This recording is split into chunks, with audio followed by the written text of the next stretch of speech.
Hi there, super friends. Thanks for joining me today as I tell you another story. Now, this time, it looks like the ghetto window, almost, but you can tell it's a little blurry. That's actually the ghetto cam. As you can see, I can maneuver it like this with my cell phone and look at what's going on. That's right. I've got a camera out there pointed down the street.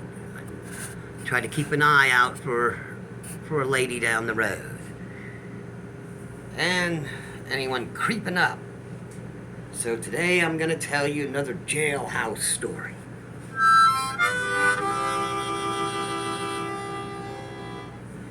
Oh, this one here.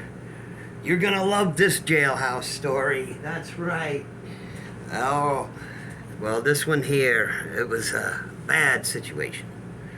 This is where I was thrown in jail once again, innocent, but complications to it.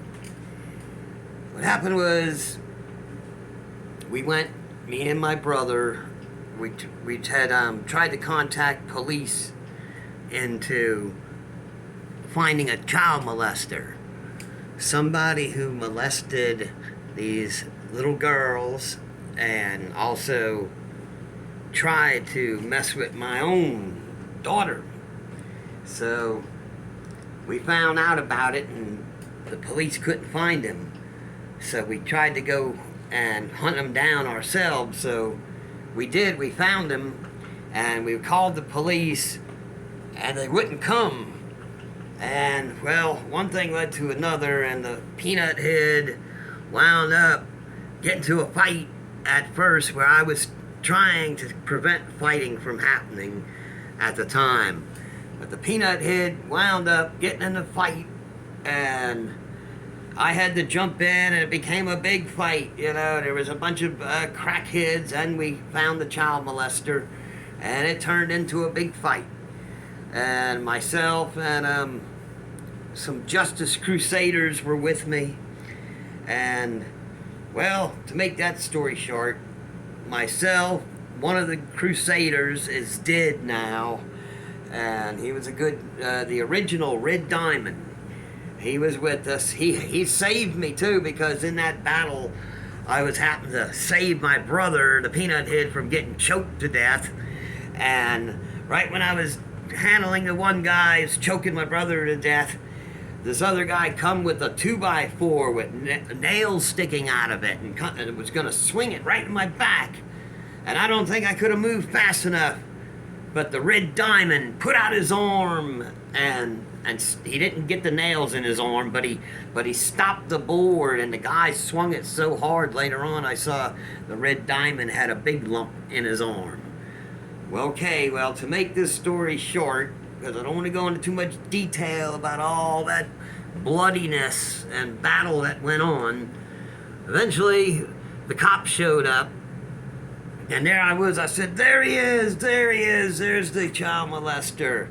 And what happens, they took him to the hospital, and they took me, the Peanut Head, and the Red Diamond to the jailhouse. And we weren't getting any special treatment. The Peanut Head kind of acted like it was fun, saying, "You idiot, this is no fun." Red Diamond grabbed my seltzer. Red Diamond didn't like it either because Red Diamond had faced troubles before, and he knew that it would still count against him even though he didn't do anything. When you don't have lawyers and big money, you're in real trouble. So next thing you know, we've got big charges thrown on us. Big charges. And I'm not sure if I could go into it, but really serious charges that could put you away for a long time. So, super friends, remember, Master Legend knows how to handle things without getting in all that kind of trouble. Peanut Head don't. He wound up doing stupid things that I won't go all into, that only made us look worse and made us look like the bad guys when I was there just trying to get the police to come find this guy. Okay, so in the jailhouse, first thing I knew I had to do was get away from the peanut head. So what I did, I had to put on a little bit of a show, okay? I had to put on a bit of a show, so I acted extra nervous. I was already nervous, you know, I knew troubles, we had big troubles, and I was acting really nervous and a little extra on purpose. And then I told the nurse, they sent me to the nurse, and they said, "What's the matter with you?" I said, "Oh, nothing's the matter with me," and I'm just shaking and all. And they said, "Yeah," and I said, "Well, you know, I drink a lot of beer and stuff," and they said, "How much beer do you drink?" And I said, "Oh, about 2 cases a day. 2 cases of beer a day, and whiskey on top of it, and vodka." And they said, "Oh, you're having alcoholic detoxes and all." So they sent me to this section of the jailhouses, the hospital, and it was like the luxury suite when you compare it to the rest of the jail. So there I was. They kept me in there. This was another long stay in the jailhouse too. It was well, not too long, almost a month. Almost a month, if I get it remember it right.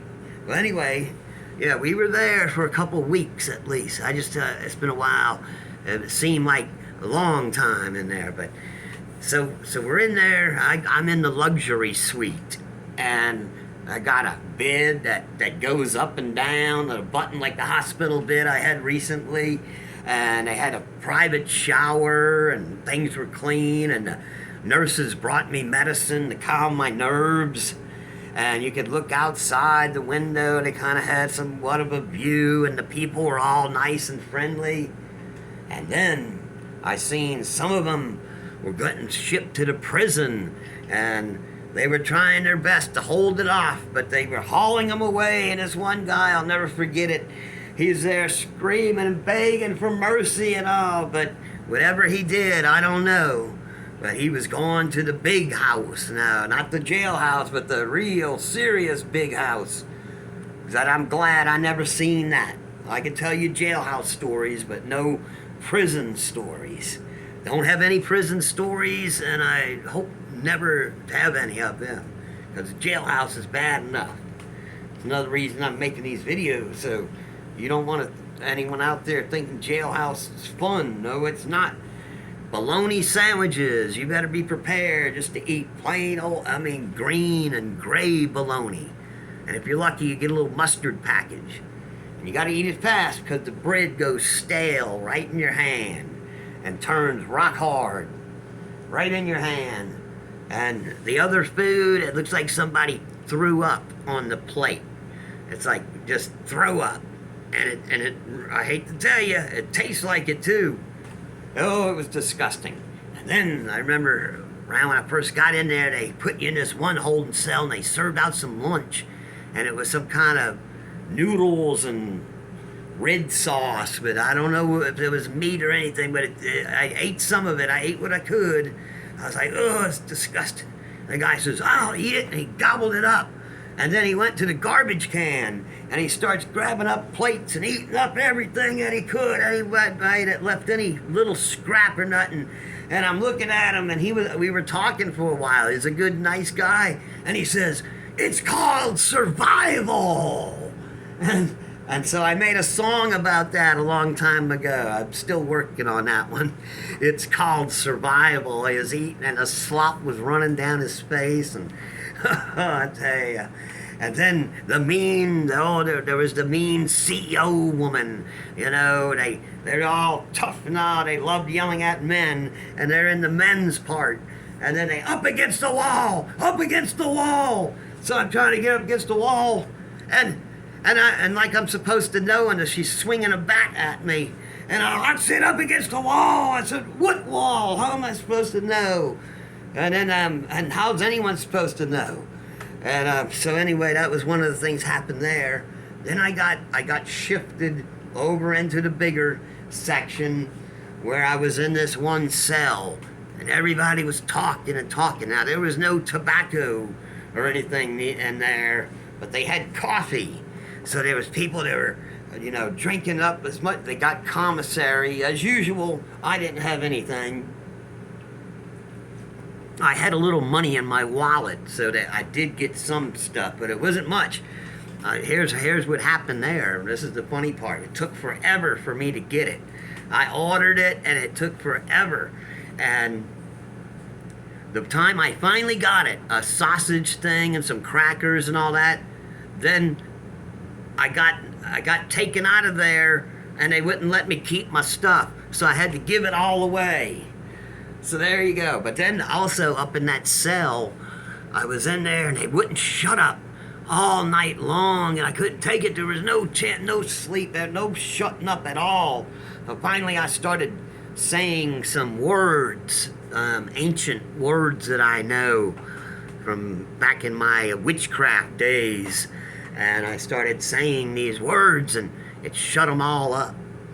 And it was a special spell to shut people up, and it sure enough worked. And they never talked again all those nights. And when I went to go sleep, they all shut up. It's just like that. I didn't have to say a word about it. Or they knew I'd start saying those magic words, and they didn't like it. So then finally, they were trying to make me take pills. And I said, I don't want those pills. Those pills are no good for me. I don't want those pills. And I said, nope, none of those pills for me. And that's when they took me out and put me somewhere else and wouldn't let me have my food. And then I just ordered and waited like 2 weeks to get. And so there I was. I was up at, and I talked to this public defender, and he came up, and he didn't look too hopeful, but I said, I've already got someone coming. You see, I had gotten in touch with a guy, says he's a friend of mine, sometimes he is, sometimes he isn't, and asked him to get somebody to bail me out, to get me and the Peanut Head out, and also the Red Diamond. And what happened was we got a pre-trial release, and this guy, he came, and it was thanks to Double M, the millionaire man, putting up the money, and he showed up. He came to the courthouse and even vouched for me, talked for me to the judge, and all that. And we were lucky. Me and the Peanut Head got out on a pre-trial release. And that's like being on probation, but no money. We didn't have to come up with any money, no bond money at all, because we both had good records. Even though I've been to jail a few times, it was all over something stupid, and I was proven innocent anyway. So it wasn't like I had any kind of a real record. And so then finally we got this pre-trial release, and we got let out. And after that court day, we had to wait like 3 days, even though the judge says you're free to go. You don't just walk right out. You got to go through the whole process, and it takes forever in the jailhouse for them to finally let you go. Then we had to go and report to some lady, like a probation officer. But didn't have to do it for long, because once I was out, a free man, back on the streets, and my clothes that I had were all in blood. They were soaked in blood when the cops got me, so when I got my clothes, they were all dry, and I had to crunch them up, and there was blood flakes all over the floor. I was trying to swoop it with my foot and all that, so nobody could see how bad it was. And I had to put those horrible clothes on, but then we were free, me and my brother, but they didn't let out the Red Diamond. Because he had all these other charges on him from the past, that they didn't let him out. We couldn't bond him out. And it's all right, Gypsy drinks and she gets a little cough. Here, she's got a little cough every time she drinks water. It's always been that way. Because she's a jumpy girl. So anyway, we got out when, remember, we caught a bus and got back to my place, and Brimstone was looking over things. Thank goodness we had good old Brimstone there to keep an eye out on the Legend Castle at that time. And got back, I couldn't wait. God's honest truth, I couldn't wait to crack open a beer. It was, now I don't drink anymore, but then I sure needed one. I'm drinking a seltzer right now. So, I had to get busy. Luckily, with a guy named Genius Jim, I was able to get in touch with radio stations all around. I got in touch with some churches and even was live on TV talking to the preacher about what happened. It was live on TV. So, and luckily I do have a commendation from Orange County Sheriff's Department, certificate of commendation. I had the good record and all that. And I just kept concentrating, using the Metatron powers, believing in God. And one day a letter came in the mail. All charges dropped. And it was amazing, because my brother, the Peanut Head, was wanting to hire these lawyers and pay big money. He always has a little property and that he manages to do. That's something he's been able to do. And he's ready to put up his property. I said, no, don't do any of that. I'll handle it. Just like you should have let me handle it to begin with. We wouldn't be in this horrible mess. Finally, I had to run him off. Get out of here so I can think. So I could think. Let me figure out what to do. Just get out of here. So he went back to his little place, and I figured out what to do and had to handle it all, as usual, using metaphysical powers this time also. And miraculously, all the charges were dropped. But back in the jailhouse, there was another thing that happened. They had to shift me around. They're always putting me somewhere, so they put me in an elevator. And there was a CO in there. He says, don't you say a word. I'm going to kick your ass right here in this elevator. And I didn't say a single word. And what it was is he thought I was the Peanut Head. Apparently the Peanut Head, the way he is, he's constantly going on complaining and yelling and griping. I could only imagine all the stuff he was saying. So the guy, he thought I was the Peanut Head. And once again, I can tell you so many stories. This guy's ready to beat me up because he thinks I'm the Peanut Head because he's my brother. And we both got long hair and kind of look alike. And there you go. Well, I can tell you so many stories about that. But anyway, sum it all up. We got all the charges dropped. Very serious charges. And I managed to stay out of the slammer until one more time. And that comes in the next episode. Okay, so this was part 4. Master Legend in the Slammer. And up in the jailhouse, horrible place. So don't ever go there, okay? And then I will tell you the next one, part 5, coming up next time. So thanks a lot, super friends. Please subscribe and like the video. Hope you like it.